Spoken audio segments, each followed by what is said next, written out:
All right, folks, here is your focus lesson on one of the most famous and powerful tools in all of poetry. It has fallen out of favor mostly these days, but it used to be the standard, sort of the way that you would flex in poetry, is if you were a master of what's called meter. Nowadays, we tend to use things like alliteration and assonance to really show our skill when we rhyme, or not rhyme, when we write in poetry. Nowadays, or back in the day, it was meter. Now, all meter is very simple. It's just a pattern. It's a pattern of accented and unaccented syllables. In this case, they say stressed and unstressed. So there's different kinds of patterns, though, that you can make with these accented and unaccented syllables. So you can have a couple different ones. You can have like iambic, trochaic, and spondaic. I'm not expecting you to remember these, but just to show you.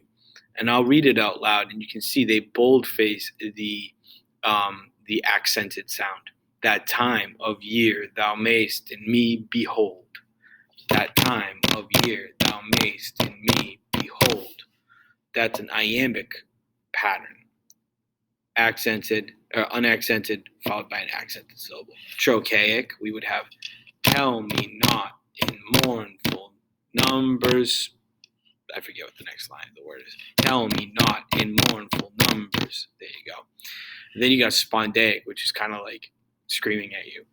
It's basically just a whole bunch of accented syllables everywhere. Break, break, break on thy cold gray stones, O sea. You can see the pattern of accents. It's supposed to sound very like heavy and intense. You can hear me whacking the desk to kind of drive it home. And then some other two very common ones you'll see are anapestic and dactylic. And these have like 3 syllables per unit. And these are each little unit has a technical name. It's called a foot. See, it's a foot. So these are feet with 2 syllables, and these are feet with 3 syllables. So then we would have what? Unaccented, unaccented, accented, and the sound of a voice that is still. There you go.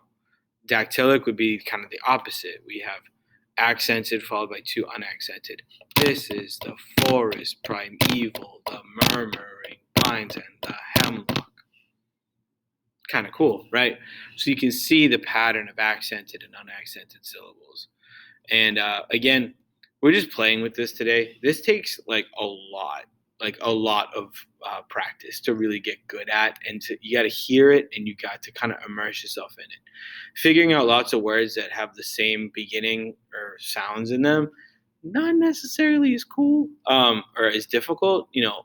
Alliteration and assonance is phenomenal, but being able to manipulate words and putting them into different patterns based on their syllables, that is like some next level stuff. So we're just going to try that today. You're just going to play around with it. Don't feel like you have to be perfect at it. You will see this more and more as you study literature as you get older.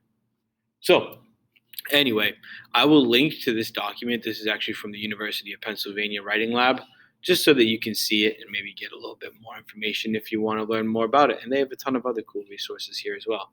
So that's for you, Penn. But anyway, cool. I hope that helps you introduce you to it. And we're going to practice with the poem called Annabelle Lee that you heard the other day in the poetry bracket competition.